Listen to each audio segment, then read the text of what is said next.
Hi friends, good morning. Let's start today.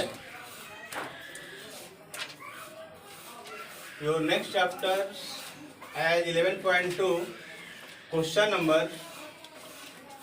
10. पहले हम लोग 10 के आधार पर फॉर्मूला वगैरह जानेंगे। बाबू ध्यान दो इधर।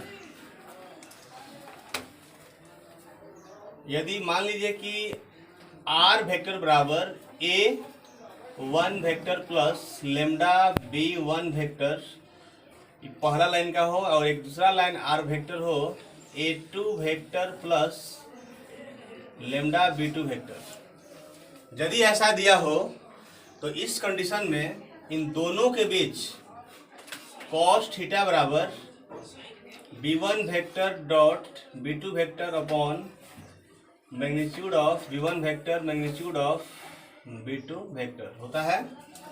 इसी आधार पर आपका सवाल बनेगा, ध्यान दीजिएगा। नंबर 1 जो सवाल दिया हुआ है r is equal to 2i cap minus 5j cap plus k cap plus lambda 3i cap plus 2j cap plus 6k cap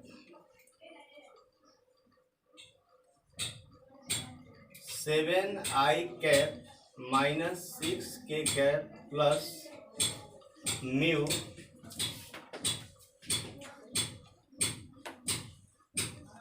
i cap plus 2j cap plus 2k cap.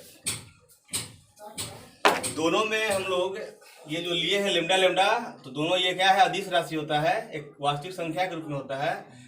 दोनों को अंतर दिखाने के लिए यहाँ डाल दे रहे हैं म्यू, क्योंकि इस रूप में दिया है आपका सवाल। अब चलिए देखिए ध्यान से, ये जो आपका है a1 हो जाएगा और ये क्या हो जाएगा b1, ये क्या हो जाएगा a2 और ये क्या हो जाएगा b2। cos थीटा बराबर जो फॉर्मूला होता है उसको लिखिए, cos theta is equal to b1 vector b2 vector upon magnitude of b1 vector magnitude of b2 vector is equal to b1 का देखिए वैल्यू यहाँ 3i cap plus 2j cap plus 6k cap dot i cap plus 2j cap plus 2k cap. Magnitude निकालना है b1 का, तो magnitude क्या होता है under root x square plus a square plus z square. इस तरह से यहाँ पर a square plus b square plus c square, तो 3 का स्क्वायर प्लस 2 का स्क्वायर प्लस 6 का square into magnitude of B कह रहा वेक्टर, तो इसका किया जाए। यहाँ 1 है, 1 का स्क्वायर 2 है प्लस 2 का स्क्वायर प्लस फिर यहाँ 2 है 2 का स्क्वायर। हम लोग डॉट पढ़ लिए थे कि आई को आई के साथ, जे को जे के साथ, के को के साथ, तो 3 और यहाँ पर 1 है, 3 गुने 1, तो कितना होगा 3, 2 मल्टीप्लाई 2 4, 6 मल्टीप्लाई 2 12 अपॉन, अब देखिए अंडर रूट 9 और ये 4 13 हो गया, ये 36 यानी कि 49, ये आइए 4 4 8 1 9 हो गया। इस तरह से 12 4 16 3 19 हो गया आपका, और ये 7 वर्गमूल इसका हो गया, 9 का 3 हो गया। Imply that cos theta is equal to 19/21। यहाँ पर आपको दोनों के बीच का एंगल निकालना था, कोण थीटा यानी कि थीटा निकालना था, तो cos इनवर्स 19/21 यही हमारा एंगल हो गया, यही हमारा आंसर हो गया। हम लोगों ने जो सवाल अभी पढ़ लिया था 10 नंबर कि निम्नलिखित रेखा युग्मों के बीच का कोण ज्ञात कीजिए, तो हम लोग 10 जैसा ही 11 है, खाली 10 में क्या था कि सदिश रूप में दिया था, और 11 में क्या है कि वो कार्तीय रूप में दिया हुआ है समीकरण। अब हम लोग याद करो बाबू लोग कि हम लोग 2 समीकरण पढ़े थे कि r वेक्टर बराबर a vector plus lambda b vector, याद है, और यहाँ r वेक्टर बराबर x i cap plus y J cap plus Z के कैप पढ़े थे हम लोग। ए वेक्टर बराबर याद होगा आप लोग को x1 i cap plus y1 j cap plus z1 k cap, याद है बाबू। अब यहाँ ध्यान दो बाबू, बी वेक्टर बराबर हम लोग पढ़ लिए थे a i cap plus b j cap plus c k cap. इस पर ध्यान दीजिएगा तब समझ में आएगा, नहीं समझ में आएगा। अब यहाँ पर ध्यान दीजिएगा, तो ये सिर्फ एक के लिए होता है ना, यहाँ पर दो चीज दिया है, एक ये है और एक ये है। तो याद कीजिए आप लोग, कार्तीय इसी का पहले एक का समझ लीजिए, ये सदिश समीकरण था और कार्तीय रूप में समीकरण हम पढ़े थे कि x minus x1 by a y is equal to y minus y1 by b is equal to z minus z1 upon c. ये हम लोग का कार्तीय रूप था और ये क्या था, सदिश रूप था। तो अब यहाँ ध्यान देंगे, इस रूप में ये है तो यहाँ पर ये बी सी है, लेकिन यहाँ दो को दिया हुआ है, यानी कि यहाँ a1 b1 c1, ये क्या होगा a2 b2 c2। अब हम लोग गौर करेंगे, यहाँ पर ध्यान दीजिएगा, बी वेक्टर का मतलब क्या, a i cap plus b j cap plus c k cap. तो इसके आधार पर क्या लिखा गया है, a1 b1 c1 लिखाएगा ना। तो इस तरह से ये बी वेक्टर है, तो हम इसके लिए क्या लिखेंगे, b1 वेक्टर। तो b1 जो वेक्टर लिखेंगे, तो ध्यान दीजिएगा, a1 है ना, तो 2i cap plus 5j cap plus फिर माइनस 3k कैप। तो ये हुआ b1 वेक्टर। तो ये क्या होगा, b2 वेक्टर। क्या लिखेंगे, -1 है ना, तो minus i cap plus 8j cap plus 4k cap. अब मेरे प्यारे बच्चे ध्यान देंगे आप लोग, b1 वेक्टर हो गया और ये b2 वेक्टर हो गया। ये हम इसलिए आपको लिखे ताकि जो पीछे भी हम लोगों ने पढ़ा उस आधार पर आपको समझाने के लिए हमने विकसित किया कि cos theta equal to b1 vector dot b2 vector upon b1 vector magnitude of b1 vector magnitude of b2 vector. आप टोटल का ही मोड दे सकते हैं ताकि कहीं निगेटिव ना आए। अब ध्यान दीजिए, तो b1 वेक्टर का ये हो गया, b2 वेक्टर का ये हो गया। अब इस आधार पर आप क्या लिखेंगे, cos theta is equal to b1 vector dot b2 vector upon magnitude of b1 vector magnitude of b2 vector equal to b1 vector, ये है 2i cap plus 5j cap minus 3k cap dot minus i cap plus 8j cap plus 4k cap. अब magnitude निकालना है इसका, 2 का square plus 5 का square plus minus 3 का square. इसका निकाला जाए तो -1 का स्क्वायर प्लस 8 का स्क्वायर प्लस 4 का स्क्वायर। अब इस पर ध्यान देंगे हम लोग, आई को आई के साथ तो 2 और यहाँ पर -1 तो -2 गुना होगा, 5 और 8 है 5 है 46 हो गया, माइनस प्लस माइनस 3 चौका 12 हो गया, बेटा आइए अंडर रूट ये 4 हो गया और ये 25 4 29 और ये 9 हो जाएगा, तो 29 और 9 38। अब यहाँ ध्यान दीजिए, यह 1 हो जाएगा, ये 64 और 1 65 और ये क्या हो गया 16। तो 65 और 16 क्या होता है 81। अब चलिए यहाँ ये इम्प्लाइड एट cos थीटा, यहाँ से आपको -2 है और ये -12 है, -14, 40 में से 14 जाएगा तो क्या होगा 26 बटा में, और ये है अंडर रूट 38। 99 81 होता है तो 9 हो जाएगा, तो यहाँ पर 9 बार इधर कर दे रहे हैं।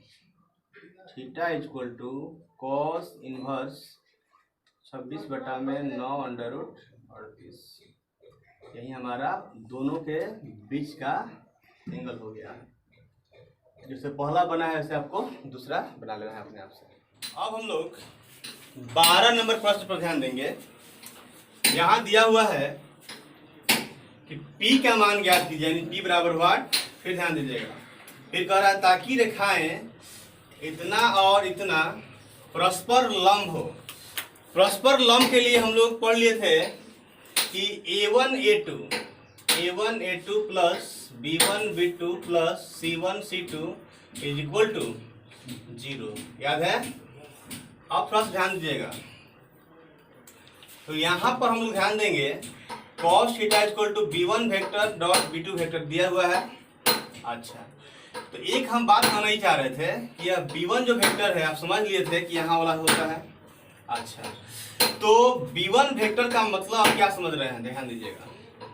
b1 वेक्टर का मतलब अभी आपको बताया गया पिछले सवाल में कि a1 i cap plus b1 j cap plus c1 k cap. इस तरह से b2 वेक्टर में बताया गया था कि a2 i cap plus b2 j cap plus c2 k cap. हम कहना ये चाह रहे थे कि b1 जो वेक्टर है उसमें क्या a1 b1 c1, यानी यहाँ वाला क्या है a1 b1 c1 और यहाँ वाला क्या है a2 b2 c2। लेकिन वो कब? जब वो अपने रूप में रहेगा, कार्तीय रूप में रहेगा तब। कार्तीय रूप में जो होता है उस पर ध्यान दीजिएगा। समीकरण क्या होता है? x minus x1 upon a equal to y minus y1 upon b equal to z minus z1 upon c होता है। तो थोड़ा विचार कीजिएगा कि यह सिर्फ एक के लिए होता है, लेकिन यहाँ पर दो दिया हुआ है, तो यहाँ के लिए क्या होगा a1 b1 c1, यहाँ के लिए क्या होगा a2 b2 c2। तो पहले ये देखा जाए कि यह x माइनस x1 के रूप में है कि नहीं है, ध्यान दीजिएगा। तो इसको पहले बनाना होता है, तो इसको जब पलटेंगे तो यह x माइनस 1 अपॉन माइनस 3 लिखा सकता है। जिसको नहीं समझ में आ रहा थोड़ा ध्यान दीजिएगा। साइड में x माइनस यहाँ 3 है ना, ये x माइनस 1 है, तो ये माइनस हम एक बार निकला दिए हैं, यहाँ समझिएगा थोड़ा सा। 1 माइनस एक्स अपॉन 3, इसको माइनस एक्स प्लस 1 अपॉन 3 लिख सकते हो। और माइनस कमल लोगे तो x minus 1 by 3 equal to minus यहाँ आएगा ना, तो x माइनस 1 अपॉन माइनस 3 लिखा जाएगा। अब चलो बाबू, ये भी ठीक है, लेकिन यहाँ ध्यान दीजिए y सिर्फ चाहिए, तो y के लिए इसमें से क्या कॉमन होना 7, तो 7 कॉमन लेकर के, तो 7 जब कॉमन लेंगे तो y माइनस 2 अपॉन 2p, ये y माइनस 2 अपॉन, इसको देखिए ध्यान से हम क्या कहना चाह रहे हैं, 7 को हम नीचे लाना चाह रहे हैं, तो 2p बाई 7 लिखा सकता है। तो यहाँ पर लिख देंगे कि y minus 2 upon 2p upon 7 equal to, ये सही है, z माइनस 3 अपॉन 2। चलिए एंड अब इस पर देखा जाए, इस पर थोड़ा गौर कीजिएगा।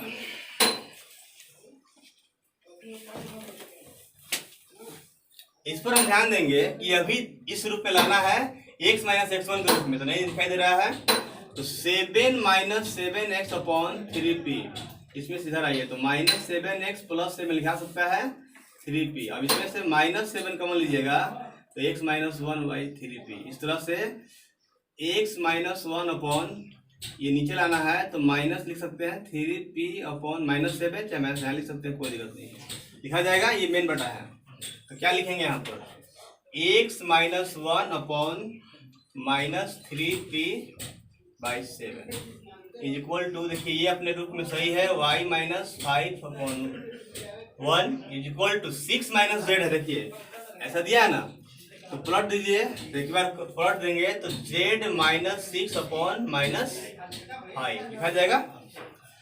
अब चलो ध्यान दो बाबू, ये तुम्हारा a1 है और ये क्या है, ये a1 हो गया और ये b1 c1, ये a2 b2 और ये c2। हम लोग लंब के लिए पढ़ लिए हैं, लंब के लिए फॉर परपेंडिकुलर क्या होता है, a1 a2 plus b1 b2 plus c1 c2 equal to 0। तो यहाँ ध्यान दीजिए, मान रख दीजिए, a1 का मान कितना है -3। ध्यान दीजिएगा, ये सिर्फ ये a1 का मान होता है, ये b1 का मान है और ये c1 का, समझ लीजिएगा ऐसे ही आगे।